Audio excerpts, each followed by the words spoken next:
2, 1, go. Good evening, everyone. I am Mark Mendoza. That's correct. Not the fake Mark Mendoza on Facebook, but the actual real Mark Mendoza. The network is Area 22 Productions, and the show is 22 Now. And I appreciate everybody tuning in tonight. As I say often, I have a very special guest tonight, but I really do have a very special guest tonight. You've seen this gentleman on a few other things we've had on the show, especially the jump cut with Nigel and Steven. Yes. And he just did the jump cut a little while ago, so he's joining us on 22 Now right now, of course. And we're going to spend an evening with Nigel Fullerton. Is there any claps in the studio? I got to clap for myself? All right. And look at that. Hey, what's happening, people? I can't believe she didn't clap. She's busy something. It's all good over there. Anyway, Nigel, thanks for. I know you spent quite a while tonight on. All right, that's it. We needed you before. It's a late clapter. Yeah, late clapter. It's like the movie Rudy. All of a sudden, it's just late clapulation. Giving up the claps and who needs applause. Exactly. There we go again.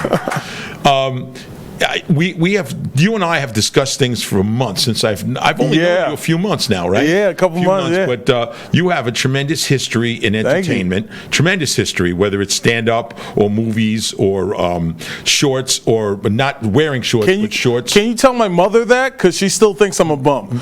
Really? She still thinks you're a bum? No, she doesn't think I'm a bum. No, but she can't think her son she is doesn't a bum. think that. My grandfather, you try to explain to him Netflix. Really? Oh, no. He's 87 years old. If my parents were around, I couldn't explain Netflix to them. I can't explain to them what I do. It just doesn't happen. But you certainly have a lot of credit to your name so far and everything you've done, whether it's stand-up or developing parts or helping. Actually, you're going to help us here. Yeah. You're going to be on another show with us, which you're not going to talk about right this second. It's going to be a surprise. But you and I and Stephen will be characters coming up in a shorts kind of stories, right? Well, we're going to make you a different character. All right. Am I not loved? Oh, you're loved, but we're still going to change you. Especially because you're wearing that shirt. You don't know who I am. I'm under disguise. But in any case, tonight's about you. I feel like I'm inside the actor's studio. You are inside. You're inside Area 22 Productions. I'm glad. I'm happy. It's better than the actor's studio. That happened to be a great show. Yeah, great show. I just hope that your fans love me. I hope that they don't think that I'm Fat Albert. To love. I don't want them to think I'm Fat Albert with a beard. Hey, gonna tell some jokes today. I just hope that doesn't happen. Yeah, that didn't set it in for you at all. But I can't believe your mom thinks you're a bum. My mother doesn't think I'm a bum. My mother's a pastor. I don't know if I told you. Yeah, my mother's a pastor. She's into the church. Right, she's into the church, so she knows that I have the capacity to entertain. She's just waiting for that to happen. So she doesn't watch a lot. It's been happening though.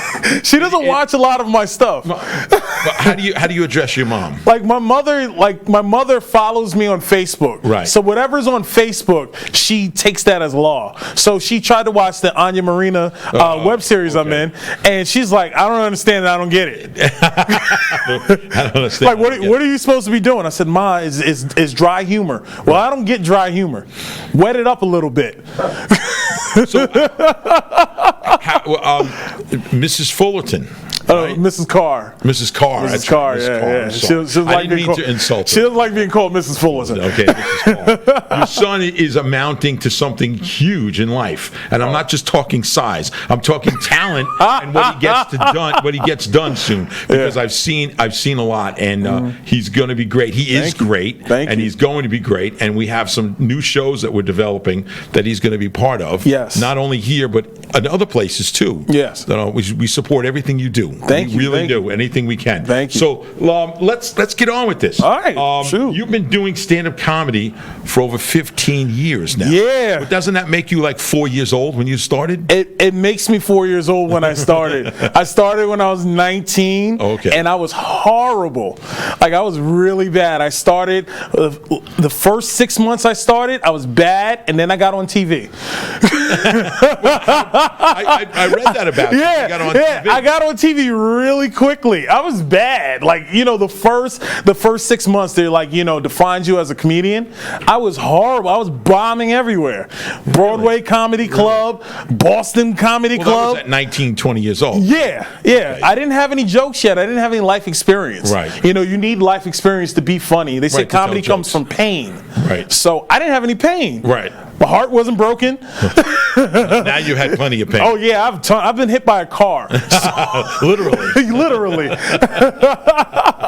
Only thing left is a train. Yeah, Train. they say about 86 people get hit by a train yearly. Yeah. 12 of wanna them be one of them. are alive. So Yeah, well, it's tough to argue with a train. Any case, I read some stuff that was written about you. Okay. And some quotes. Oh, my God. Actually, you said that you spent hours in front of the TV. Yes. Right? And you could quote episodes of Three's Company. I used to be able to do it. Why that show? That was the main show that I remember knowing about Three's Company. And Really? I would watch sitcoms like nonstop, because what happens was the cartoons came off at a certain time. Right. So it was all shows, and reruns were new. Like in the 80s, reruns were new. So they would rerun everything from MASH to what other shows they used to watch. One Day at a Time. I used to love Schneider. Schneider was a character. Yeah, and I would always go to my mother. I lived with my grandmother, and my cousins lived with us, and my mother lived with us. So it was a whole big family thing. So I would ask questions like, if two's company and three's a crowd, what does 4 and 5 make? And you asked who this? I would ask my mother. I would ask wonder why she's everyone. upset with you. Yeah. Wow. But the reason for Three's Company is because it was the only thing on at the right time? It was the only thing that was on a lot of Three's Company. Did it turn out to be one of your favorite shows at the time? One of my favorite shows at the time, because I liked when Jack Tripper, when he used to fall all the time. Right. I love that. I loved when the landlord used to come in and get the goofy eye pop. I forgot his name, but I love it when he, the guy from Barney Miller. Right. I love that about that show. From that to A-Team with Mr. T. I used to love Mr. T, and I would walk around 4 years old. I'd say I pity the fool to anybody that would be in my face. And I really wanted to be on TV. Did you grow up a shy child? I was very shy. Really? I was very shy. But you walked child. around, I pity the fool. In my house. I didn't walk around outside. You outside like that, huh? Yeah. That's amazing. Yeah. I would be in my house doing that. Everybody knew me as a shy child. So when did you start with comedy, with jokes? Young? When you were young? No, it wasn't until I was, I used to move around a lot. So it wasn't until I was in middle school somebody told me that I needed to be either funny or be good at sports. I'm horrible at sports. Yeah, I'm built like I'm supposed to be able to be great at every sport. I'm not. I'm not. I failed at baseball, football, basketball. Any kind of ball, tennis. My high school had a golf team. I was bad at that too. You were, golf? Yeah, I was horrible. The only thing I liked about golf is wrecking the golf carts. That's about all for me about golf. So when you grew up and you started doing jokes, so you started comprehending comedy, who did you want to be like? Well, the first... Or did you actually... When did you realize that I was funny? This particular subject matter is funny, and you wanted to start doing it? I've always been drawn to comedy. Okay. So, my first, I guess, comedy record was Richard Pryor. Whoa. You went right for the... Yeah. You went right for the kill. Yeah, it was Wanted.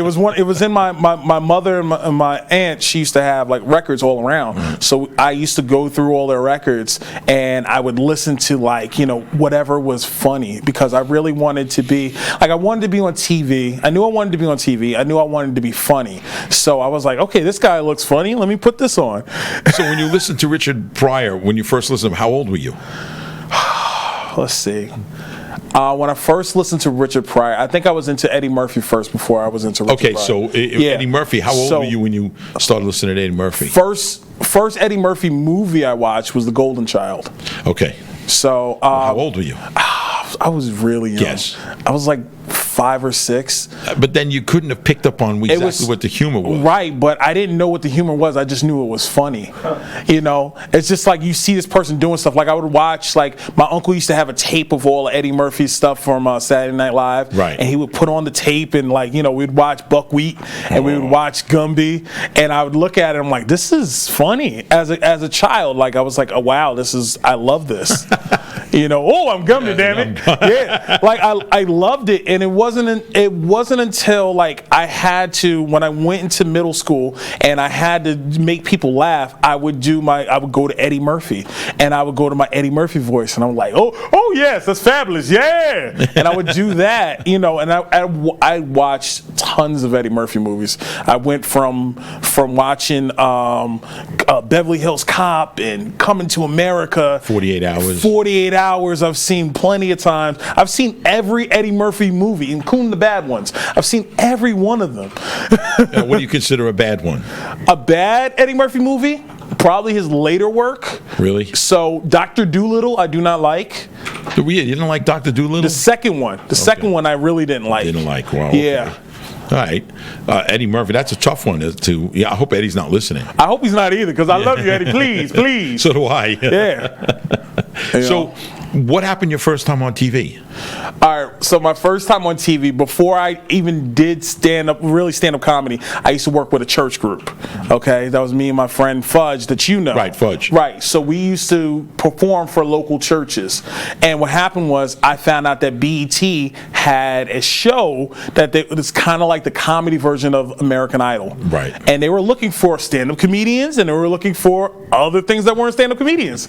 So we got on, we auditioned, but we got on as a comedy quote-unquote troupe. And it didn't go well. Didn't, huh? Crickets. so no, what happened was we did okay. Let me rephrase it. We did okay while we were doing the show. We did okay. What I mean by okay is we got a couple laughs, but they had judges for all the comedy, and it just so happened our judges for this weren't comedians. It was Judge Joe Brown and one of the judges from divorce court. And the wrong kind of judge. The wrong kind, like it wasn't Flip Wilson judge. It wasn't Here Come the Judge. It was Judge Joe Brown that like looked like he was half asleep. Wow. And it was so bad that it was so bad that I didn't want to come back on stage for after like there was a second round. That's a rough one. Yeah, it was the second round, and they could not find me on set at all. They were looking for me. You didn't follow through. Oh my God! Did you go back on? I did go back on, but if you watch me when I go back on, like I was wearing a wig. I was wearing I look like a clown. And the bad part about it is that we said where we were from. So we said, hey, we're from Amityville, Long Island. Right. And when I came back home, I'm telling you, everyone who saw this, like I'll be at the gas station and somebody goes, hey, ain't you that guy from that show? What happened? Ain't you that guy from that show? Yeah, that's great. Yeah, and everywhere I went, I had to stop doing comedy for like a couple of months because everyone knew me, and they were like, "No, we're not gonna let you stink up the joint."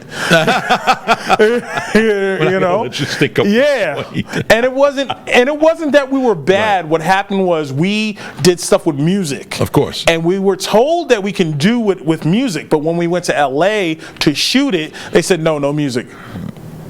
So we didn't know what to do. That stripped down your routine. It stripped down our routine a bit. And I was 19. I think Fudge was 21. Like we didn't really know what we were going to do, and it just looked flat. And BET made it look worse. Like BET added crickets. They put they would find pictures of people You mean they added the sound of crickets? They added the sound of crickets to our performance. Now that hurts. That hurts. They would find the one person that wasn't looking at the camera and just like this, rolling their eyes. There was nothing that was going on. That must have been painful. But actually, you worked for BET, right? I worked for BET for a while, yeah. What did you do for them? I was an intern. I used to be intern, and I graduated to a PA. And it was fun while it lasted. I got to meet it was mostly rappers. So I dealt with a lot, Puff Daddy, Sure. I got to meet NSYNC, Janet Jackson, I got to meet whoever was popular at that time, That's not the worst thing. It's not the worst. I was still in high school when I first got it, though. So you actually started teaching kids how to produce and be comedians? No. I taught kids how to. So after the whole thing, the debacle on television, I had to hide for a little bit. You really had to hide? I had to hide. I mean, people have bad shows. I know, but when you have a bad show on TV, it's like, hey, listen, where's Carrot Top right now? That's a good one. I don't know. Where is he? There's a lot of people that, where's Freddie Prinze Jr.? I mean, there's a lot of people that you have not seen for a long time, Well, they just might have fallen off their stardom. That's all. Fallen off stardom, or they had to hide. There's a witness protection plan for bad comedy. That's actually, there is one. Very good. And I had to hide. There was a witness protection. So I had went to school for television and film, and at the time I was about to graduate. So one of my old professors, he was working at Western Suffolk BOCES, and he said, "Hey, you want to work here teaching kids television and film, teaching them how to edit, produce, and shoot their own projects." And I did that for about 2-3 years. And how did it go? It was good. I mean, I'm a big guy, so they mostly used me for stopping fights. In BOCES? In BOCES, yes. There was a lot. No, see, you're thinking BOCES learning, educational. No, this was behavioral. Wait. This is. You mean the jail side of BOCES? This is the jail side of BOCES. I didn't know that we had BOCES penitentiary. Listen, there is an alternative high school for children that can't cut it in regular high. Like if you pulled a knife, in let's say you went to Amityville and you pulled a knife in Amityville, they would kick you out of Amityville and send you here. So it was like being in Lean on Me. Like I was Joe Clark for a good 3 years, and I would tell kids, "What are you doing with your life?" So you went to high school jail as a teacher. I went to high school jail as a teacher, and I looked just as young as the students. Right. Like I looked like I could fit in with them. I didn't dress any differently. I didn't wear a shirt and tie. I dressed my age. I was only 5 or 6 years older than them. And these were high school kids? These were high school. These were kids who were from 15 to about the oldest was 20. The oldest was 20. 20? Yes. Most people out of high school by the time these are kids who could not cut it. These are kids that No Child Left Behind. I guess that was going on with Bush.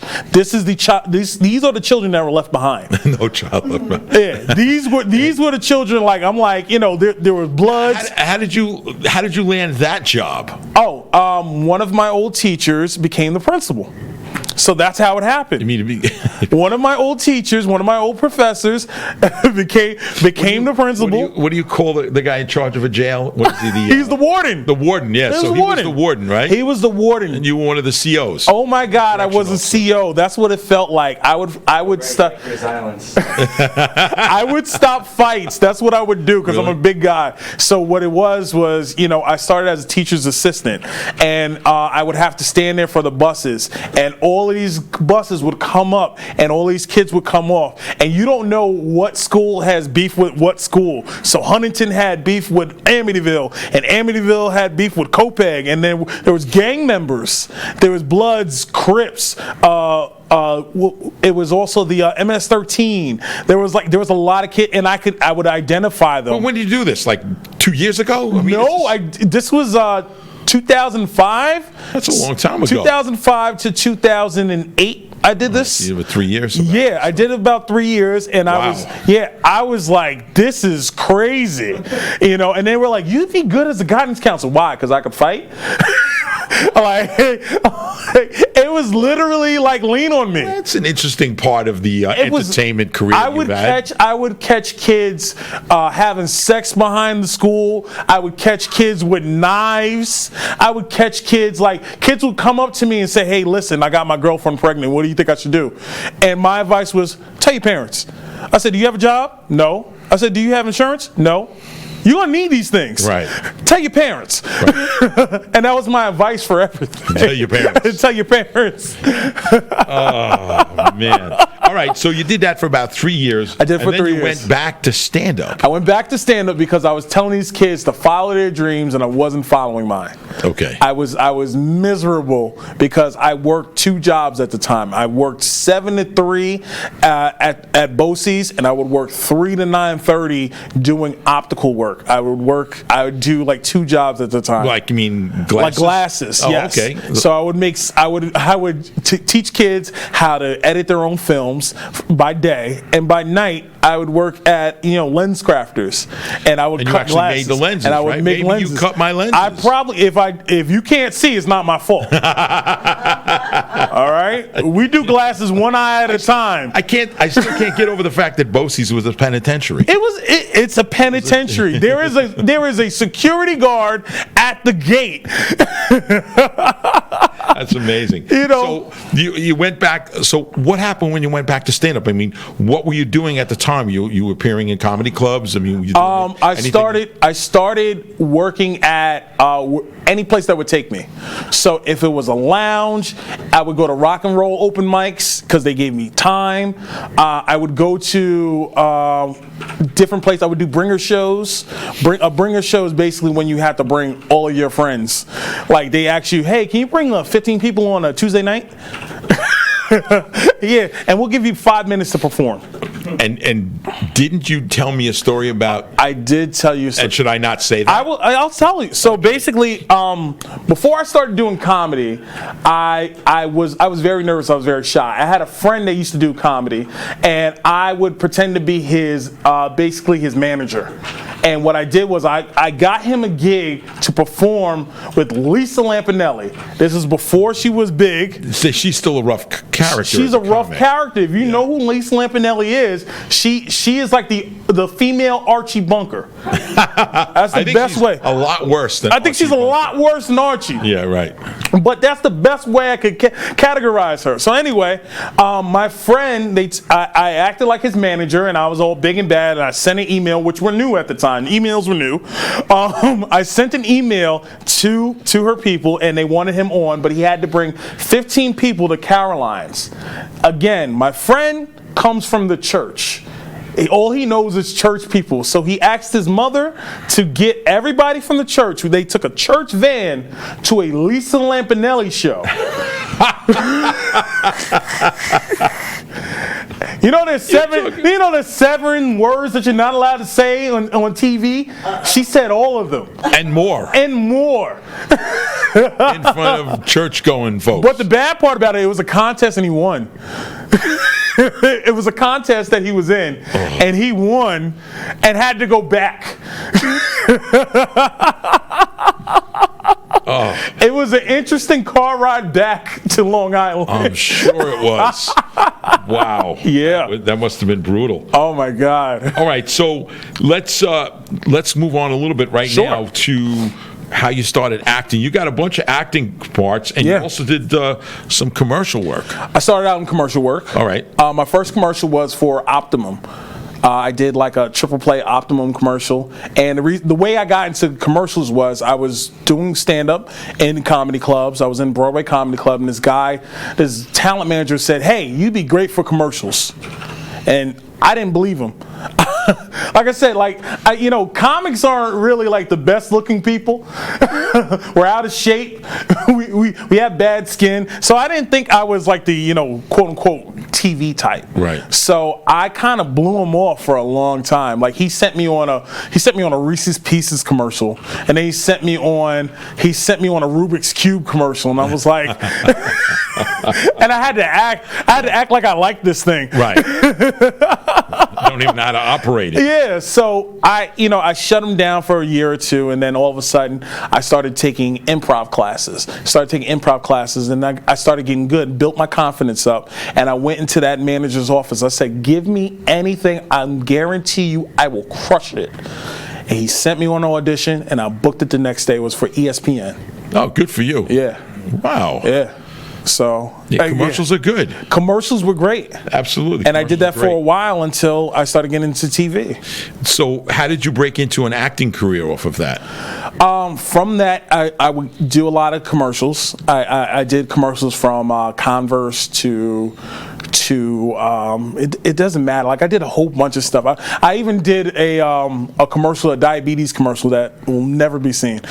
Never be seen? Yeah, you can Google it, but you'll never find it. I did a diabetes commercial. I had to take off my shirt. It was horrible. It was like the big fat guy audition. It was all these fat guys with the shirts off, just waiting. How much does this pay? $500? Okay, sure. Take off the shirt. But prostituting yourself. Yeah, there's a price. It was a price. It was priceless. It was the casting couch for fat dudes. But it came to the point where, like, I did a whole bunch of commercials, and then all of a sudden, hey, you're up for this role. Why don't you submit, audition for it? And I got it. So, it started out from I was supposed to be in this thing for Eddie Murphy, which was like a tribute to Eddie Murphy. Right. Didn't get it. It was Comedy Central had asked me to do something else. So I did this sketch with, it was for a movie promo for, I think it was for the Guilt Trip. And from that, I played, the Seth Rogen movie, yeah. And I played a sensitive football player. So that cried at, it was Seth Rogen and Barbara Streisand. So I played a football player that loved Barbara Streisand, and I was extremely satisfied at the fact that she was in this movie, and I would just talk about my love for Barbara Streisand. And from that clip, I would shop it off to other people, and they wanted me to do more TV. Well, that worked out well so far. That's great. Incredible. So, besides the commercials and things like that, you've done some other stuff. Mm-hmm. What do you think you're best known for? I'm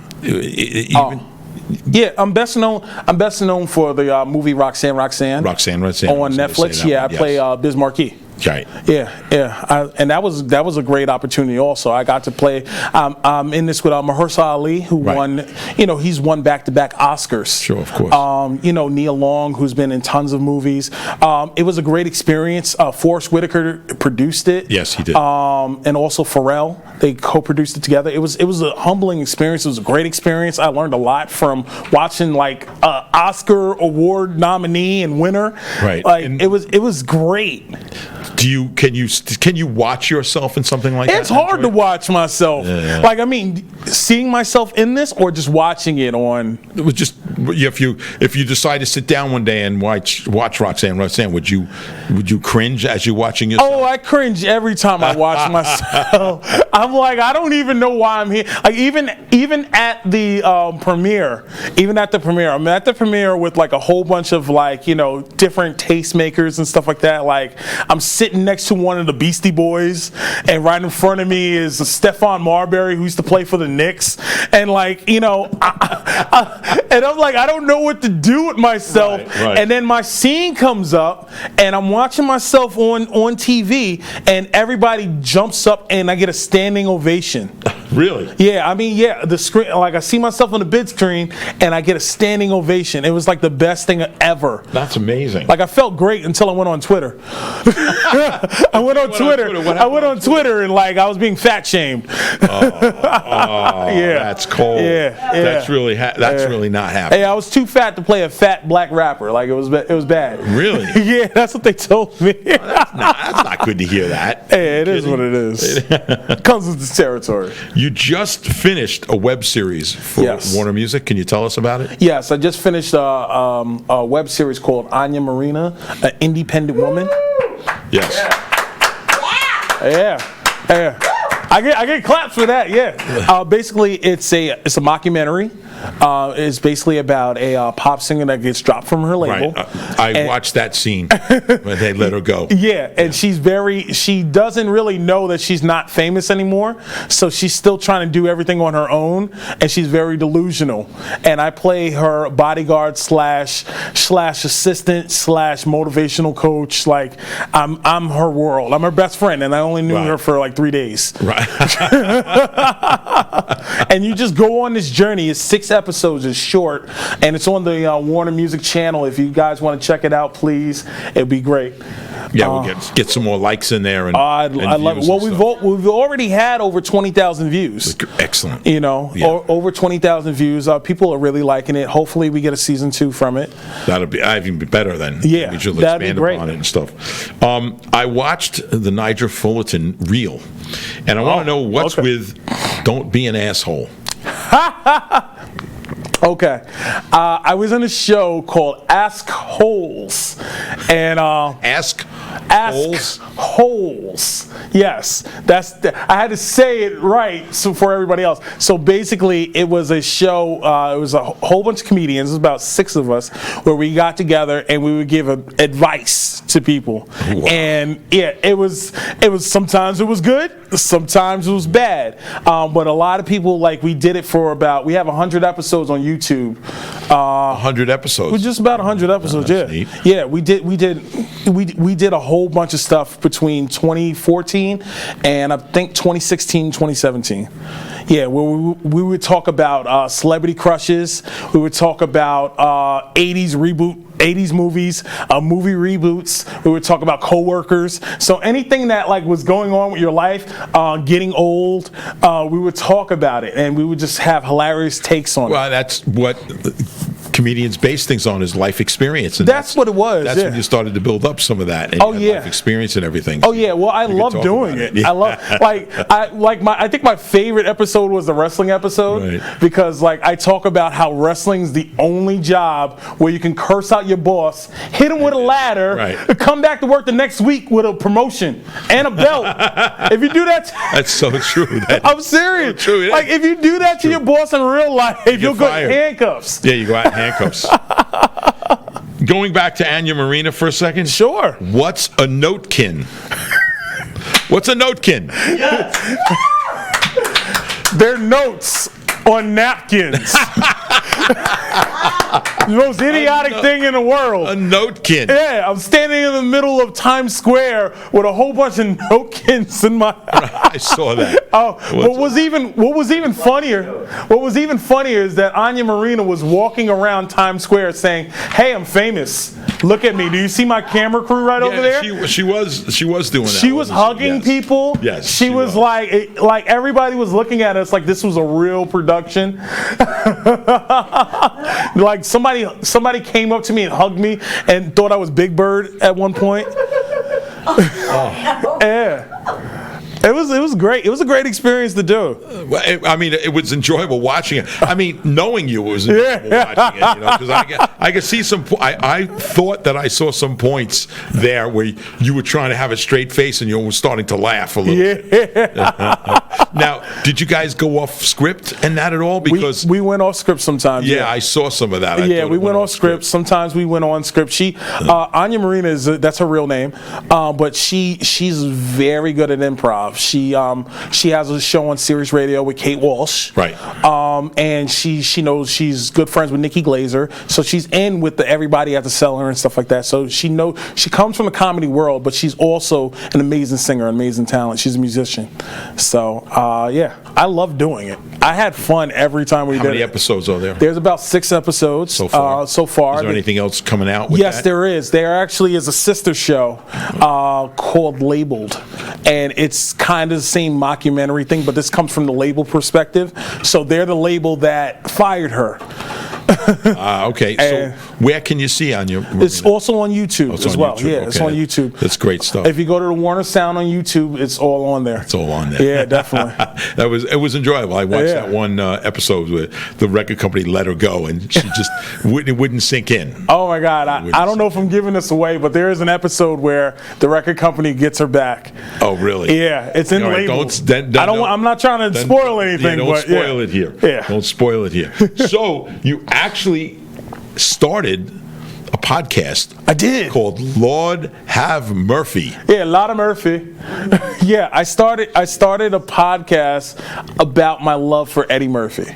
I feel that Eddie Murphy doesn't get appreciated the way he should because a lot of these like younger kids don't know his later work. They only know the Dr. Doolittles, the Haunted Mansions, Right. the whatever else, a million little things, the Clumps, which I love. Yeah, I love the first Nutty Professor. Like, honestly, and this is a true story. This is a true story. So I didn't know what a monologue was when I first started acting. Right. So someone told me to take a scene from a movie that I really like. So I did Nutty Professor. I did all of it. I said, oh, fabulous. Ain't nothing like getting together having a hot meal. Sherman is like, we don't see your ass no more. Well, I've been real busy with my research. Only thing you need to study is your ass. I got a big ass. Your mama got a big ass. Chris, you do got a big ass. Asses are big in the family. You could sew up your stomach in your asshole. You're always going to be fat. That's great. And I would go, and people would look at me like I was nuts. Oh, that's great. You did all the characters. I did every characters, the grandmother, the uncle. Like I did Hercules. Oh, fabulous, yeah. I would go in to audition this way. Killing me. I didn't know. Yeah. I did. Oh my God. You know how many things I didn't get because I'm doing like 17 different characters instead of one. I thought that's how you're supposed to do it. That's how Eddie does it. But back to Lord of Murphy. Yeah, go ahead. I did it because Eddie Murphy has a lot of movies where hit or miss. Some people love them or they actually really, really hate them. And I wanted to show people how Eddie Murphy is a genius. And even the movie that you think sucks, it's still gold compared to everyone else. Because if you look, like we have a lot of people that are great. Like, you have your Robin Williams, you have your Steve Martin, you have a whole bunch of people comedy-wise, right? So let's think comedies, okay? How many Robin Williams comedies are hilarious? Comedies, not his dramatic work. One. Think about it. Think of anything Robin Williams that you think is a comedy. One? I never Anything. thought about it that way. Right. Think about it. So the comedy, so like Club Paradise. Right. Okay. How was that? Not Cadillac funny. Man. Yeah, not funny. The list goes on. Father's Day with him and Billy Crystal. Yeah. But Robin Williams for his dramatic work, his more dramatic work. Right. So you know him for The Hooks. You know him for Good Morning Vietnam. Right. You know him for Dead Poets Society. Yes. But you don't know him for his comedies. Right. And that's what I was trying to get to people. I'm like, listen, it's hard to do comedy. It's hard to be a comedian. It's hard to be a comedic actor. And Eddie Murphy excelled in a lot of that stuff. There were hits and misses along the way, but he's right up there with the greats, All right, so if you're asking, I am not a comedian at all, but I love comedy, and I'm a big Eddie Murphy fan. Sure. And everything that I see Eddie do, and not saying that he's brilliant at how he does it. Right. It's delivery, though. It's all about delivery. has a brilliant delivery.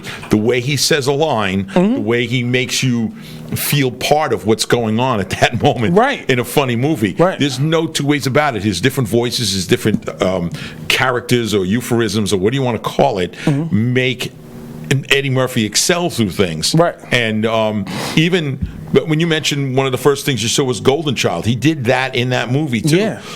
When I can't remember the actor's name, the guy was next to him breathing on him, and he goes, "Hey, get the Tic Tacs." Tic Tac, ooh, the breath, yeah. Get the Tic Tacs out of my pocket. So it's very funny when he does stuff. So like here's that. an amazing thing about Golden Child.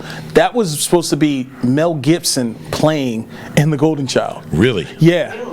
Think about that. Think about how crazy that would be if Mel Gibson was in The Golden Child. It'd be a different movie. It'd be a totally different movie. Completely. A lot of Eddie's early work, and a lot of people don't know this. A lot of Eddie's early work, these movies weren't made for him. Right. Like not Trading Places, but 48 Hours. He wasn't supposed to be in that. Who was supposed to be in 48 Hours? I forget, but he got it. He got it by he just got it because his producer was his manager knew the producer. That's how he got it. But he wasn't supposed to get it. It wasn't made Eddie for Murphy him. and Nick Nolte in that movie played incredible parts. Incredible parts. The way they bounced off each other and, Right. and the conversations they had, Right. and they made it believable. They Even let though Eddie- it was funny, Right. they made it believable. They let Eddie be Eddie. That's Yeah. what the thing. Eddie wasn't an actor. Right. You know, he wasn't really in anything. He did one season of SNL. Huh? Clint Eastwood. I forgot who was supposed. It wasn't Clint Eastwood. Somebody else was supposed to be in 48 Hours. It wasn't supposed to be Eddie Murphy. Right. He did a great job. And what ended up happening was like you got this comedic gold thing. Same thing with Beverly Hills Cop. Eddie wasn't supposed to be in that movie. Really? Sylvester Stallone was supposed to be in Beverly Hills Cop. Richard Pryor, you sure? That's what it says? It says. All right. So That still would have been a completely different movie. right. That's what I'm saying. So Sylvester Stallone was supposed to be in Beverly Hills Cop. He decided not to and went on and did Cobra. He wanted to do something more like hard edge. So if you look at Beverly Hills Cop, and I've done all my research on this. If you look at Beverly Hills Cop, and a lot of it's made to be more an older person. Like a lot of the things that you see, like they make references to, hey, remember back when we did this and this in 75? When Eddie Murphy's actually 20 years old. Yeah, he wouldn't be doing something back He in wouldn't, 75. right. Yeah, of course. So, you know, they kept the whole cast, just added Eddie. And that's what a lot of his early work was. It was just add Eddie, this will work. Same thing with Best Defense when we were talking about that. Right, best defense, without a doubt. But I mean, when you look at this stuff, and I don't. Some people do; they analyze it. I Right. don't analyze any of the things. But now that we're talking about, you overanalyze. Yeah, he does, yeah. But to me, it's just. It's purely watching this and enjoying it as a fan. Right. And then when you go back and now speaking to you, especially when Yeah. we were talking before we came on the air, thinking about like the Eddie Murphy stuff and things that he did, and it was just about no matter what scene it was in, he did something that you remembered. Exactly. And that's an incredible actor, comedian Yeah. in that movie. Whether it was in that art studio where I guess the character's name was Serge. Or Serge, something. yeah. Serge, right? And, Yeah. and Serge would make his voice go higher. And he'd go, Serge. get the fuck out of here. You know? I mean, even stuff like that, when Yeah. he would kind of imitate the guy a little bit. It was great, and I'm sure that was Eddie doing it and not. Well, the they script. did that. They did that because Eddie couldn't act. That's what I I heard. don't know. You couldn't tell me from. That's what I heard. You couldn't tell me. You couldn't tell me he couldn't act from those movies. The reason why he's so fast talking, and the reason why he was like giving like the quips and being the wise ass at the time was because they said that he comes from a comedic world, so let him do comedy. Right. It's kind of the same way. Like I heard a story about Caddyshack with Rodney Dangerfield, Right. and this was Rodney Dangerfield's first movie. He comes from a stand-up background. He's used to when he tells a joke, people laugh. He got on set to do all of his stuff, and he's giving his A-list material. He's hitting them joke. Nobody's laughing. He's getting mad. He thinks he's bombing. No, you're not supposed to laugh because you're going to ruin the take. No, But he just kept going. Joke. Of course, Caddyshack is one of the all-time unbelievable comedies, and Roddy did an amazing job. So did the whole cast. Right. I mean, that's one of the movies where, just like Animal House or Stripes, these movies click because of the cast and how they drive together and made everything happen in every scene. But I'll tell you, again, as a fan of all of this, to me, at the end of the movie, when the credits are rolling, you read everything, and you're going home, you go. I always say, especially in the last 10 or 15 years, that was entertaining. Yeah. You know, I felt like I got my money's worth out of Right. seeing that movie, and I can't tell you there was ever Eddie Murphy movie that I didn't enjoy. At Seen least at some Vampire in point. Brooklyn? Yeah, I did. I did. I'm an Eddie Murphy fan. I admit it. You saw Beverly Hills Cop 3? Yeah, I did. You really want to go there? Listen, I sat through the whole thing and enjoyed parts of it at least. Okay. At least parts of it. All right. That's what I tell people. I'm like, listen, if you want a comedy, look for his performance. Look for his performance, not the movie. Yeah, exactly. And that's what I tell people. But you still came out of those movies entertained. Right. There was an entertainment value. There's no two ways about it. And then Tower Heist happened. Yeah, Tower Heist. Yeah. Oh man. You know, that was brutal. But the going back to Sure. you know what you were doing and what was going on. Mm-hmm. So you actually had this podcast. Yeah. Lord have Murphy. Yep. Lord have Murphy. And what happened? You know, I was. Did working Eddie with know this- about it? Eddie didn't know about it. No, I put out a couple of episodes. People liked it, but schedule conflicts. You know, to do it every week. Right. We just don't couldn't. we know, right? Yeah. Don't So we know? you know, schedule conflicts. But I did it with my friend Fudge. You know, we did it for a couple. We did it right in his kitchen, and we were just. And his wife was like, "I'll be in my room. Just don't be too loud." Right. No, that's great. You know, we went all the way to Norbit, and then we did Norbit, and we were like, "Oh, that Norbit episode was horrible." I thought this movie was way funnier back then. Oh my goodness! Can we do Dreamgirls instead? So here's a good one. Okay. Tell us about the sweaty contest. Oh. I did a podcast for about 2 years about, it was two fat guys, eventually we got a girl, it was two fat guys that gave out health advice. Basically, we were both trying to lose weight, and I always feel that a fat guy has to tell another fat guy how to lose weight. I don't want somebody who has muscles and who's been skinny all their life telling me how I'm supposed to lose weight. I want a fat guy who's been sweating in the gym, who knows my pain. I want somebody that knows my pain, who knows like, hey, listen, I gotta wear a shirt when I go to the pool. All right? I want a fat guy who huffs and puffs when he goes up a flight of stairs.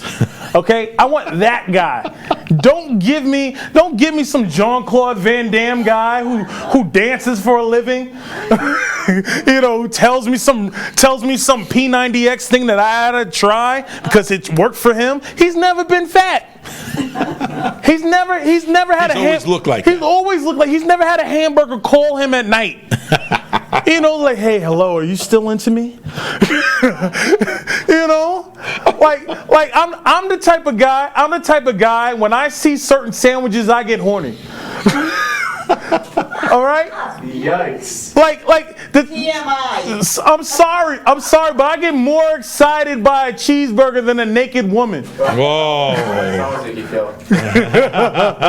Almonds are too healthy. Apple is too healthy. No, I want like a double down chicken sandwich. Can we get one delivered here? I don't know. I'll go sprint over. Like I used to love those things. Like, and it was no bread whatsoever, so no carbs. But it was like 2 pieces of chicken, some cheese, and some bacon. Like if you tilt it to the side, it kind of looks like a vajayjay.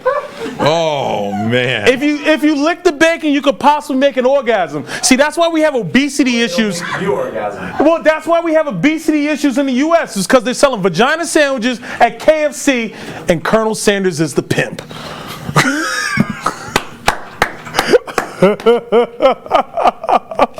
Okay, that's the routine. That is great. That's an old joke, yeah. So what happened to the sweaty contest? We We got too fat.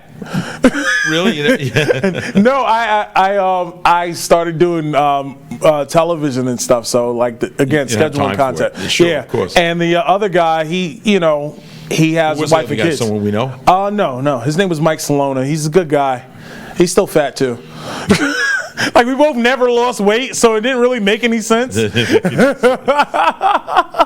Well, I mean, that would be the gist of the show, though. You could have kept going forever. Well, I lost about 50 pounds. Right. Like I lost at the time we were doing it, I was like, I'll be honest, I was like 350 pounds at my fattest. That was my fattest.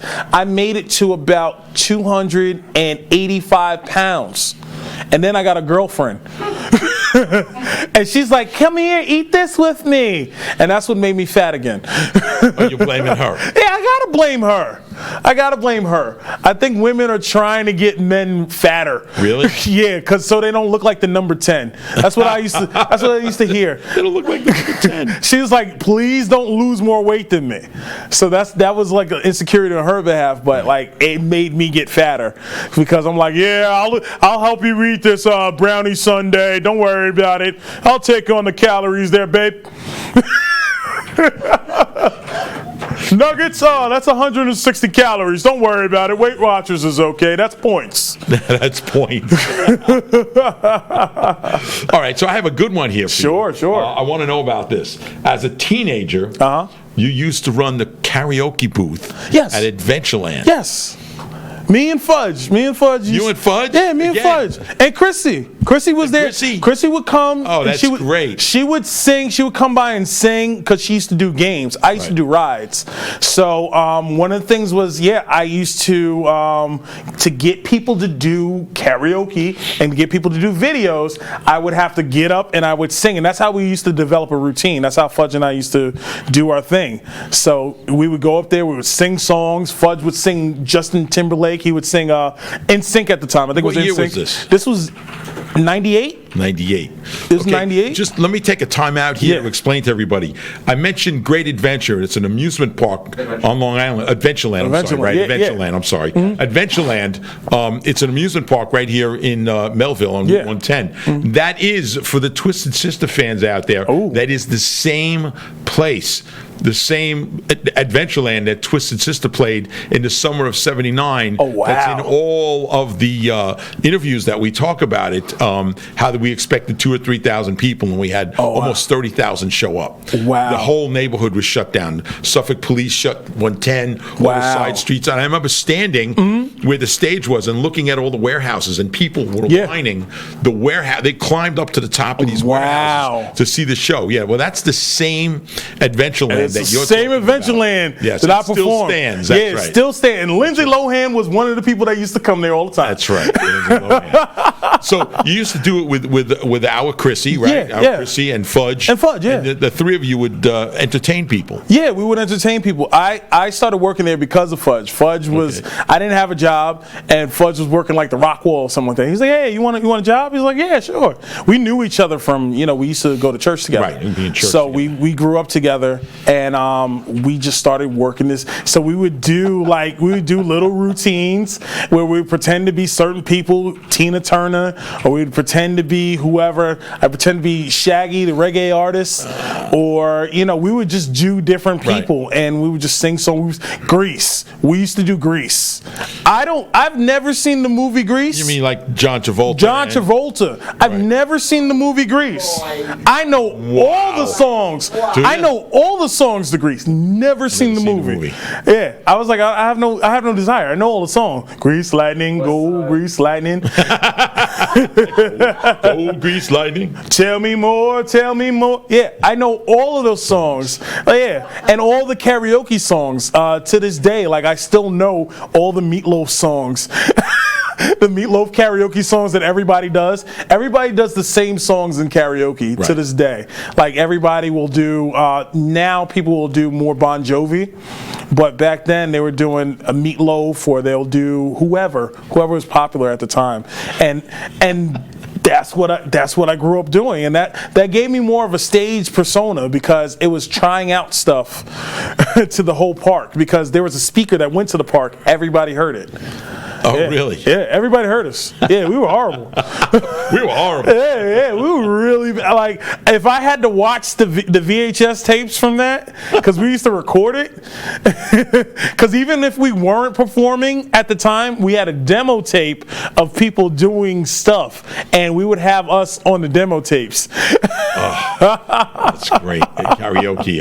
Oof, that's rough. You know, it's and you know this, you're a performer, and I certainly do. People do karaoke, and you can't match the song to the range of your voice. You can't. You have to sing in whatever key it's in. It's great. You can, but it's hard. To a point. To a point. You can make it go faster or slower. But like, let's say if you're singing Stevie Wonder's song. Nah, nobody should sing Stevie Wonder. Stevie's octaves are so high that you can't even match it. No. You think you have it. No. That's illegal, man. Yeah, you shouldn't do that. He's blind for a reason. only he knows. That's cruel. Like he is like Daredevil.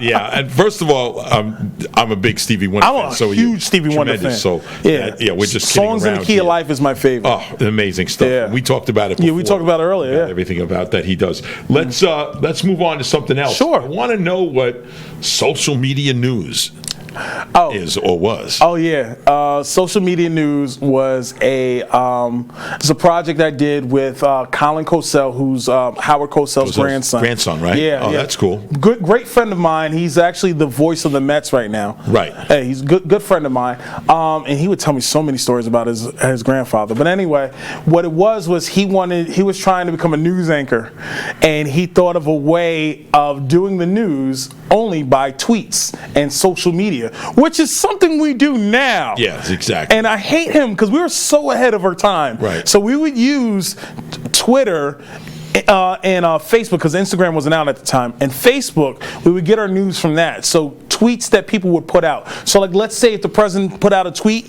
we would talk about the tweet rather than and use that as news and disregard all the other news that happened. Like, we didn't care. We would just go by other people's tweets. Right. And we were so ahead of our time. And I wish I could find those episodes, because like I was a writer / correspondent for that, and we would just find like tweets or like stuff that people would say. We would take your tweets, we would ask permission to use those tweets, and we would report on your tweets. Wow. Ahead of your time then. Yeah, it was a great time. And we were so like. How long did that run for? It ran for a good year.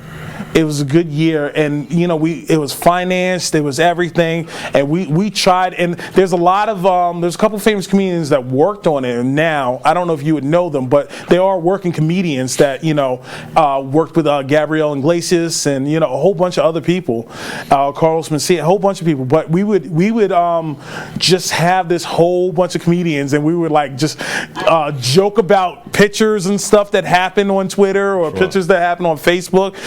Before memes. This was before memes. Was it really? Yeah, this was like, Twitter came out in 2008. Right. So nobody really knew what was going on with Twitter. I think the show came out in 2010, and we would have it was brand new, and we were cutting edge.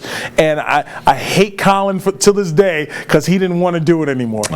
He was like, "Oh, there's too many people doing it." And I was like, "Oh, come on!" But now he's the voice of the Mets, so it's not exactly bad either. It's not exactly bad either. So is our good friend Rob Rush. Oh, nice. Yeah, Rob Rush is also one of the voices for the Mets too. Oh, yes, nice. Yes, he is.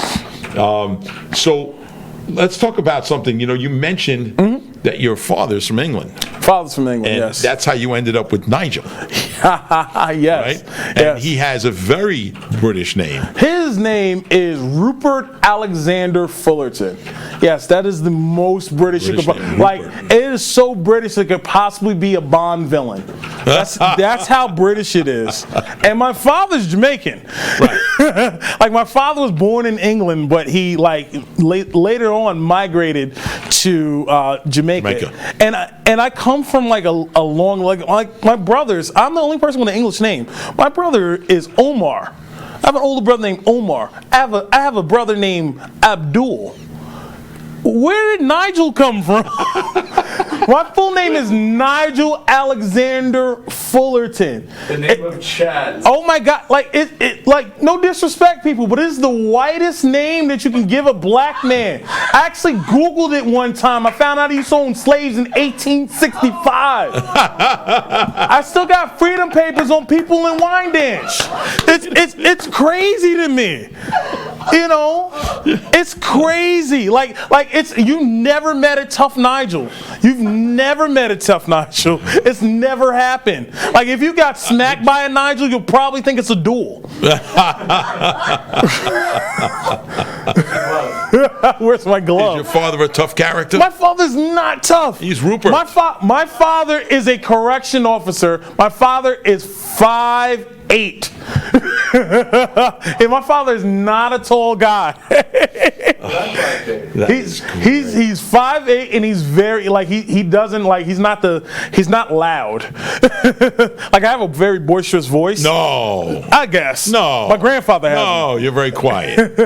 Like my father is not. My father doesn't do that at all. I'm watching Steve, and he constantly dives for the levels on your microphone. I'm watching you. Yeah, it's okay. I'm riding the levels. I'm excited. Yeah. Like my father is very like low key. He's very like quiet. He's very sarcastic. Right. My mother, oh my God, you can't stop her from talking. Really? My grandfather, her father, oh my God, he's the funniest man on earth. He's just so old. Like my grandfather's so old that he watches these biopics and he really knows what's going on. Like I watched the James Brown movie. I said, "Hey, Pop, I watched the James Brown movie." He's like, "Did they show the part where James Brown was getting chased by the cops? Because that was my uncle." This is like I'm like I think it's like just the movie. It's real life for him. I said, That is great. I said, "Pop, did you see the Ray Charles movie?" He was like, "No, Ray Charles is a junkie. I never watched it." Charles is a junkie. He's still mad about Ray Charles being a junkie in 1965. Right. Wow, that's really sticking with it. Oh my God, it'll never go away. But yeah, my name is Nigel. It's crazy. It's crazy that my name is Nigel. I'm an African American man. The first three letters of my name are N-I-G. Oh, that's not good. Oh my God.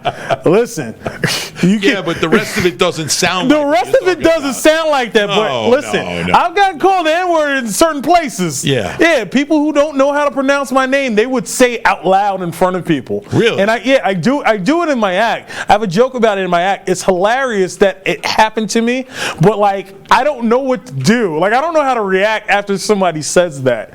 And it was so bad when it first happened to me. It was so bad that I would go to the same place every day and give them the wrong name. I would tell them my name is Frank Footer, Fred Flintstone, George Costanza. I would go down the gambit of people, right. Like Larry Applegate, right. Like Balky Bertakum. I would go so much until the point where they were like, El Negro Grande, come here. Come here. And that, I went from the N-word to now a Taco Bell item menu. I hope people are liking this. Item. That's good. Oh my God. That's really good. But it truly happened. No, I don't doubt it. I don't doubt it. I'm surprised you don't have some good comebacks for that stuff. Oh man, like when it happened a while back, but when it first happened, I did not know what to do. Like I didn't know because I was just like, oh my God, I didn't know what to do. You left one name out, and I don't even remember what it is, but on Seinfeld, George Costanza uses a name for this fake guy who was president of a company. And that's the one you should use. Yeah, you're Vandelay. Right. Art Vandelay. Art Vandelay. That's who it was. Art Vandelay. Yeah, Art Van. I didn't think about it. But you know what I would do? Because I was at work, what I would do is I would take the receipts, because they have to print your name on a receipt. I would just have them in the back of my job, and I would just pin them up and say, look, they call for George Costanza, but that's actually me. You know. You should be doing the different name bits on our show. I should. I've watched a lot of TV. Like, my mother could not draw me away from the television. There's a picture of me in a rocking chair watching, a young kid watching TV, watching stuff I never should have been watching. My mother was a young mother, so what she did was she let the TV babysit me. So I would watch everything. This is precious. And then to this day, my mother's like, television isn't real, right? Television isn't real. Yeah, because I get mad at the TV. I'm like, why is this person with this person? This person shouldn't be in this. This person was in Oz. This person was in what's it called? SVU. SVU Shouldn't be like that. It shouldn't be. It shouldn't be like that. I just get mad. Now, does your mom make you go to church every Sunday? No, my mother let us find our way, with religion. So, we're all old enough now. Now she tries to have Bible study with us. So, like on Sundays, it's Bible study. But, I remember when my mother first became like a pastor, like a minister, and she canceled Halloween on us. Well, it's an evil holiday. I was 10 years old. Hey. I had a couple Halloweens underneath my belt, and she just canceled it. She canceled. Yeah, she said. Now, what was her reason for canceling? A pagan holiday. Pagan holiday. Yeah, pagan holiday is the devil's holiday. You shouldn't be doing it. Mind you, I had a couple devil holidays underneath my belt. Right. My last Halloween, I'll never forget it. I had a mask and street clothes. Like, I had a Batman mask, no cape, and a Bart Simpson t-shirt. I don't know what I was supposed to be. That's precious. I don't know. He probably thought I was trying to rob you. Who knows? Oh, man. That is amazing. You were actually a finalist for the Long Island Laugh-Off in 2016. Yeah, I was finalist for Long Island Laugh-Off. Should have won. You should have won. Should have won. Well, we think so, too. Well, tell governors I should have won. Listen, everybody watching right now, call up governors and say you want Nigel Fullerton to be performing there right now. We're going to get you a gig there. Sure, why not? Absolutely. Would you do it? I've been there plenty. I'm there every month. So, yeah, it's not a problem. Yeah, we got to get there and see you. Yeah. Oh, here's one that I want to mention. Okay. And you actually performed at a gig. Yes. And you had, you know who I'm going to mention in the audience? Hey, you want me to say it? Yeah, you can say it. I don't mind. I performed at a gig in Pennsylvania, and there was members of the KKK there. This is a true story. I didn't know it was happening before I did it. I felt like afterwards I felt like I was set up. But I went to, it was in Bethlehem, Pennsylvania, around there, or Quakertown, one of those towns. And I went and I did my whole stick, and I was going and being funny and doing all this stuff. And they said, "Oh man, Larry loved you, and he doesn't even like black people." I was like, "What?" Oh. Yeah, he's in the Klan. Come on, hey Larry, come over here, watch him. Come over here. I was like, "Oh my God." I took my money and I left.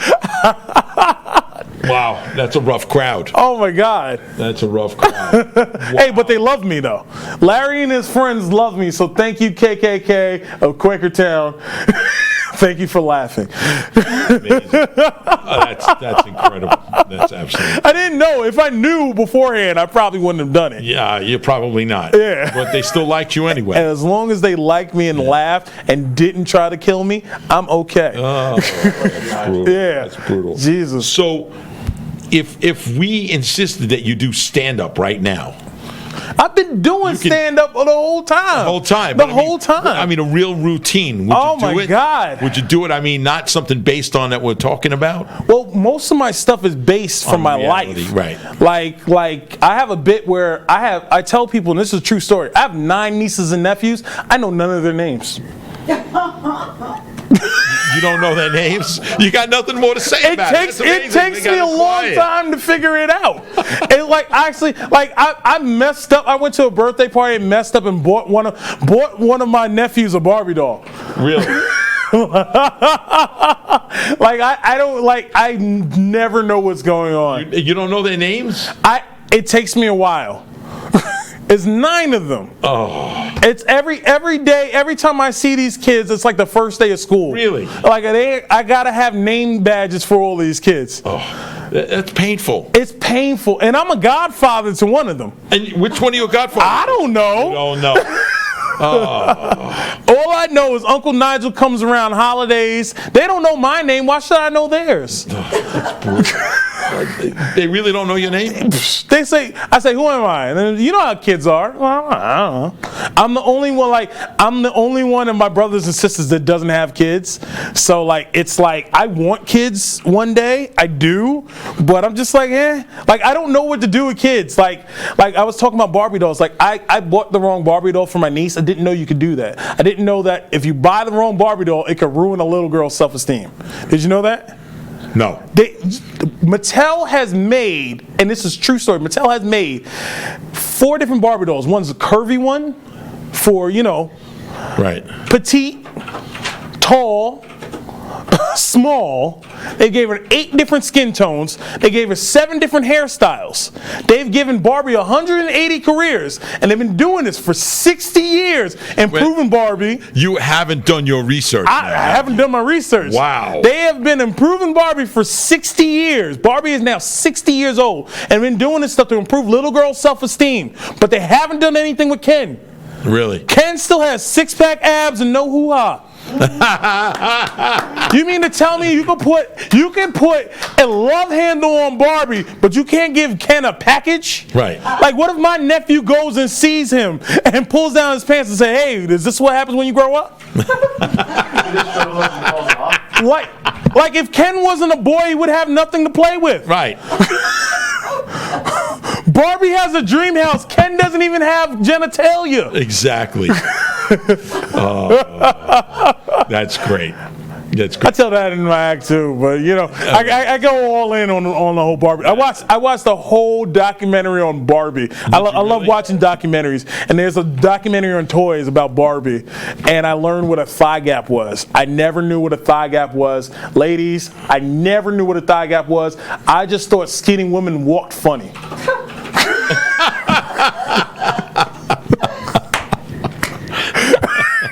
And that's what a thigh gap is. That's what a thigh gap is. Thigh gap is the space in between the thighs.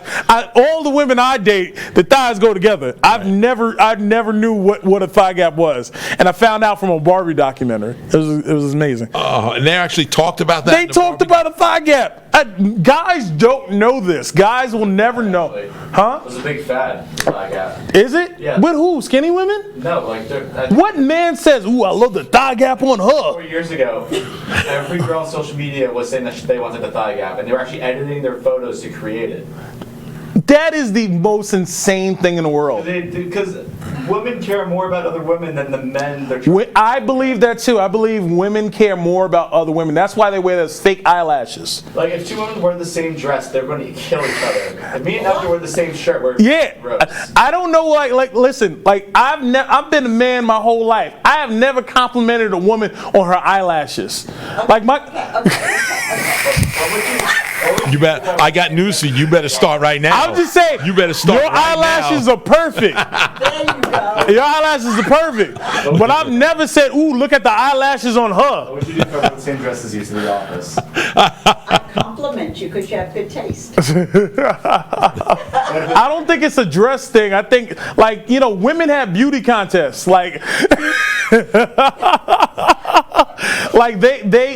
They're more consistent on, "Ooh, I look better than this person." Like, you can cheat on a woman, but you have to cheat on a woman that's more beautiful than she is. That way she'll feel better. Jesus. It's true. Why? Because the excuse was because the I've woman heard- you cheated with is better looking? I've heard more women who find it acceptable for the man. Not that it's acceptable to cheat. I would never say it's acceptable to cheat. What I'm saying is, women, once they find out their ex-boyfriend cheated on them with something, it has to be better looking than her, because she'd be like, "Ugh, she wasn't cute anyway. Ugh. She wasn't. You've never heard this? I've heard it. No. I have tons heard of. it? No, it's No, I've had tons of female friends. I think this is part of your routine. No, it's I not. think you're stand-up No, routine. this is No. true. No, I have done my research. All right, I have watched The View.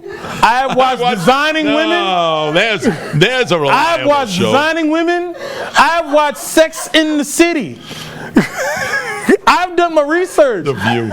You know, no woman will ever admit to it, but they're like, they feel a certain way if the woman is uglier than she is. no. Well, Well, you know, because you're beautiful. So, you know, you wouldn't feel that way. But I'm telling you, no man says, oh, she cheated on me with somebody who had broader shoulders than I did. You know? Like, ooh, he's a great listener. That's why she left me for him. Like, a great listener.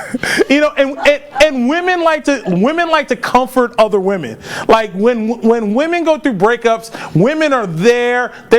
You can talk about your breakup for months, years. You can talk about how it made you feel. Men, we give you 7 days to get over it. Right. Like, we don't even talk about your relationship. You're like, are you ready to go to the strip club yet? Like, are you done? You ready to go? You ready to go to strip Your club? girlfriend is now a rumor. Like, men don't talk about like their relationships. I have a friend that's been with his girlfriend for 5 years. I've never met her. You sure she's real? I don't know if Maybe she's real. A blow-up doll. I've never met her. I don't even know her name. Why? I don't know, because we never talk about her. He moved in with her. I helped him move. I've never met her. When you went to the house, she wasn't there? She wasn't there. There wasn't even pictures of her up there. I never saw. Maybe on the box it says made by Mattel. No, never. It's a blow up. And he complains about her all the time, and I'm just Really? like, oh, all right, cool. And when he talks about her, he doesn't mention her name. Never said her name. I'm calling you out. Oh my God. That's great stuff. It really is. Nigel, thank you so much for coming on and making us laugh. Oh my goodness. Without a doubt, your storytelling is great. Thank you. And the world just doesn't know you yet, but they're going to know some of you after tonight. Yeah, actually, June 14th. Yeah, June 14th. Go through this. Tell us. What June 14th, I will be at the Bolton Center in Bay Shore. It's the YMCA Bolton Center. Yes. I'll be on stage. Come see me live. I will be telling jokes. Some of the jokes you've heard today, some of the jokes you have not seen yet. Please go to, I forget the website, but you can go to my website, www.nigelfullerton.com, and I will be having the link to that. Also, you can follow me on Instagram at @NigelFullerton_, as well as Twitter, same handle, and I'm also on Facebook. I have a page too, Nigel A. Fullerton. Nigel, thank you so much, man. We've been talking about this for a long time, man. Anything we can do. We're big fans of yours here. I'm a big fan of you. You were in the Pee Wee Herman movie. Do you guys know this? This guy was in a movie with Pee Wee Herman. Yeah, exactly. And he does the laugh too. Paging Mr. Herman. Paging Mr. Herman. Paging Mr. Herman. That was him. Yeah, no, that wasn't my voice. It could have been. See no evil. Now I have questions for you though. Go ahead, ask. All right. What was the question? How do you keep the beard so black? It's on the side of the pen. It says Sharpie. You have the most perfect beard I've ever seen on a man. It's filling the dots, man. It's filling the dots. It's paint by dots, man. When he drinks coffee, it's just right on the cup. That's right. No, but seriously, in all seriousness, I'm a big fan. I just want to know, and I know you've been in business for a long time. Go ahead. Do you still love it? Do you still love being in the business? It's in my blood. I play lots of different types of music. Okay. I always did. Of course, that through most of my career, I was known for being, Mark Mendoza in Twisted Sister, and I still am. Mm-hmm. And that's in my blood. I love doing that, and I would do it tomorrow if we were still touring and playing. I would pick up and go tomorrow because I love doing it that much. As much as you would love being on stage, or anybody loves being an actor in movies, or doing whatever they do, a sports figure or anything like that. I love. You never have those days. You never have those days where, like, I always mention Rocky because that's my one of my favorite movies. Yeah. So Rocky got punched out a lot of times to the point where they used to call him Punchy. Right. And there are certain times where you feel like giving up. You feel like not staying on course. Like let's say you made it to the top and you tied. Now you got to fight this guy again. And what makes you what drives you to go back in and just say, you know what? It started at a young age getting into music, but I know that when I was still in high school and I was in a couple of high school bands, and then towards the end of high school, I actually played with guys who were a bit older than me, and I was at the age of 16. I was playing clubs. I was tall and looked a little older, and no one ever said anything. And my parents, when they found out at 16 going on 17 that I was playing in bars, were a little horrified. But lo and behold, my father would actually snoop around some places to see what I was doing. Oh, wow. And when he realized that I didn't drink, didn't do drugs, and of course I didn't have a license at the time, but I did have a car and drove myself to some of the gigs.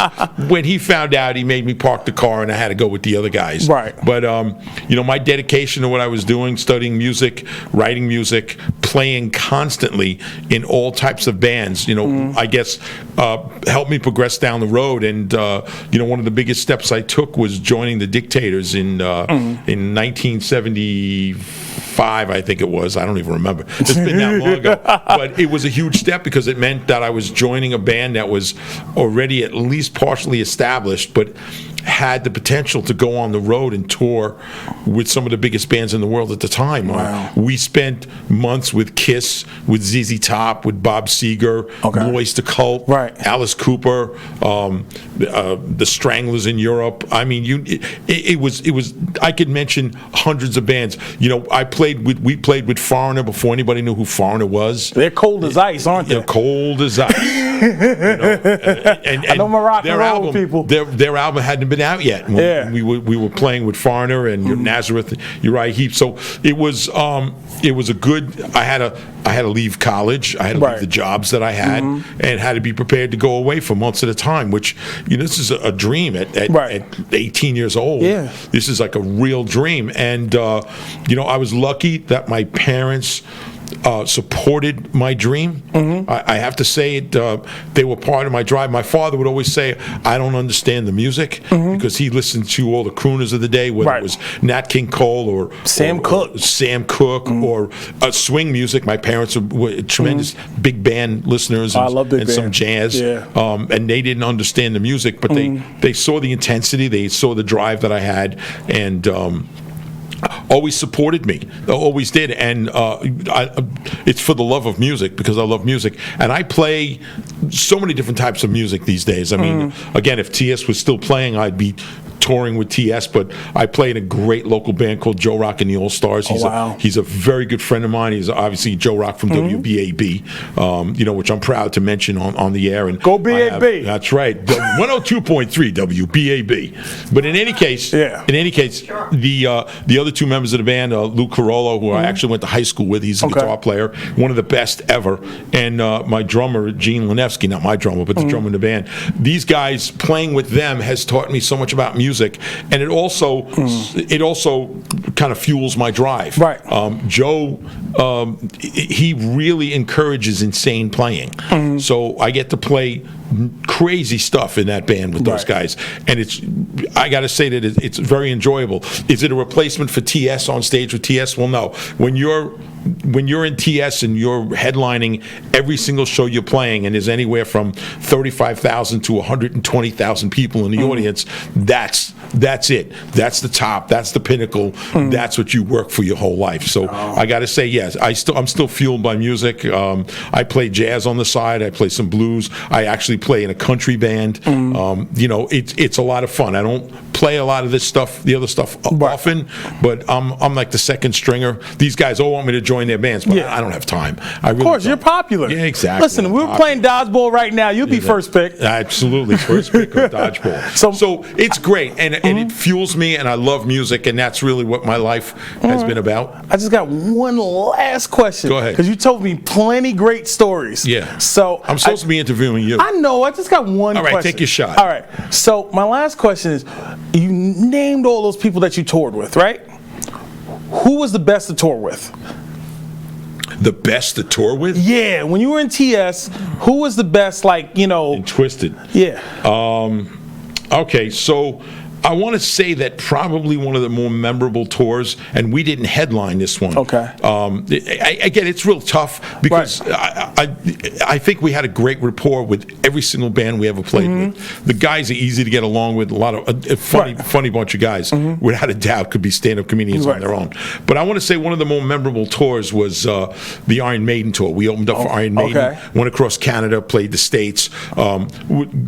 Just a great bunch of guys. We got along with them very well, and to this day, I still know them quite well. But I can't downplay anything else. You know, whether it was Dokken opening up for us on our Stay Hungry tour, or any one of the number of bands that we've played with. Even on a lot of these big festivals, you get to meet all the bands. I can't say that.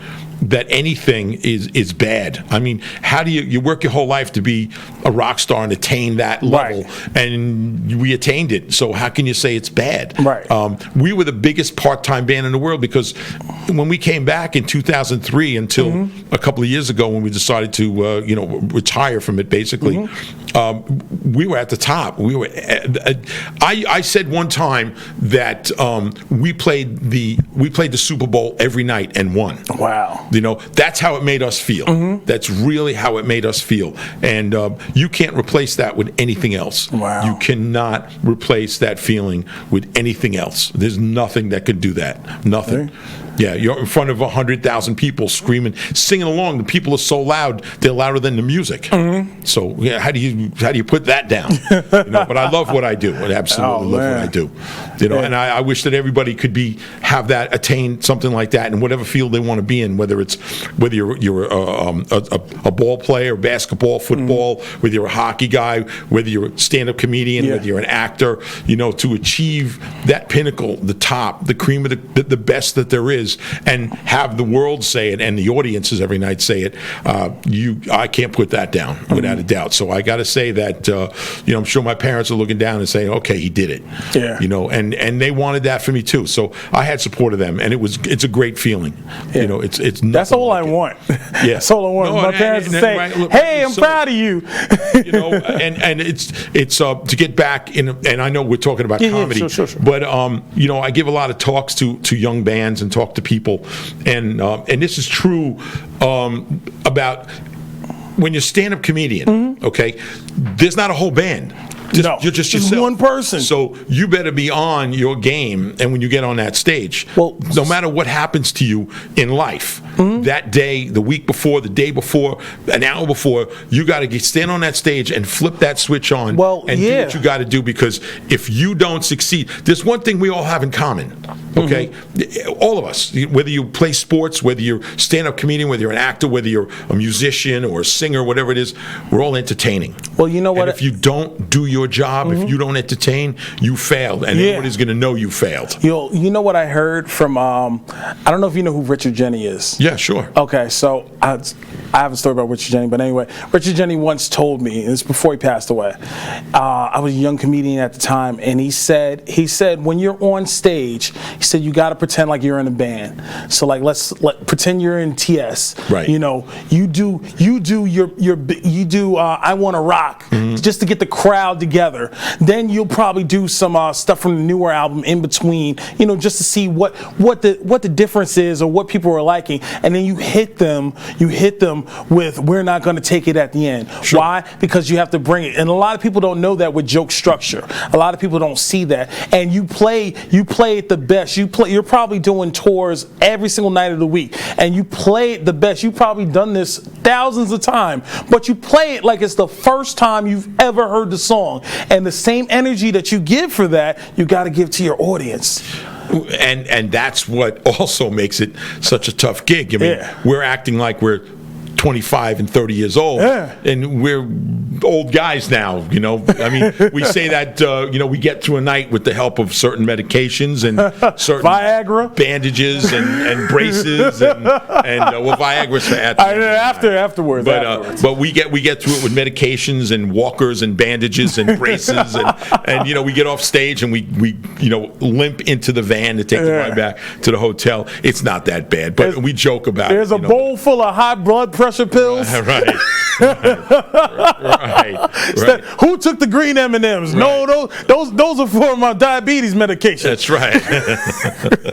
Right. That's for my blood thinner right there. Man. That the pink pill. The Coumadin. The Coumadin. Right. So yeah, it's great, and that feeling's amazing, and everybody who really wants to be an entertainer, and I'm not just talking about music. I'm talking anything, acting. I look at it all in the same thing. It's entertainment. Because we're all entertaining, right? And if you don't entertain, then people can see it, and they can see right through it, and you fail. So if you can't give 120% every night that you get up to entertain or act in a movie, then don't do it. Right. Because the last thing they'll remember is your bad performance. Oh yeah, and it'll be all over Twitter. So we've come off stage a few times thinking it was the worst thing we ever did when we read the reviews the next day, and of course the audience was nuts. And these guys were incredible. We're looking at, really? We were horrible at it. Well, that's how we thought, but we entertained. We didn't let them see that we were having an off night or something like that. You can't let them. They pay their money. And again, we considered it as a team. We really did, and we had the best quarterback in the NFL in entertainment, in rock music. We had Dee Snider. And he had the best lineman in the world. That was the rest of the band. And that's how we looked at it. Well, you got me, Rosie Greer. So did that answer your question? That answers my question. That answered your question. Well, Nigel, I thank you for sticking around tonight. Sure. And, you did the show. Oh, one more question. Oh, sure. How do you enjoying the jump cut with Steve? I love doing the jump cut. I love talking about movies anyway. So some of them are good, some of them are horrible. But I love movies. I've got to say that most of the reviews, people can't see what I'm doing. I'm looking at Steven over there. He's our engineer right now. But most of the reviews are as enjoyable as seeing the movies. The way you guys go back and forth and debate the stuff, whether it was good or what was bad, and this part was good and this part was bad. So I don't analyze what you guys say. I just take it in and say, well, that's an interesting take on the movie, especially if there's a few things that I've seen that you guys watch, and both of you tell me this is cool to watch, this isn't cool to watch. I may watch it anyway. I've been pretty good with my picks, right? You've been very good with your picks. You've been very good with your picks. Oh my God. Very and I know a lot of little things about certain movies who's supposed to be cast. So you sure do. You really do your research. All right, we got a picture taken right here, so let's just let it happen, and we'll say this guy. Yeah, no, Captain it's that Caveman. Guy. All right, there you go. Captain Caveman. Pearly whites.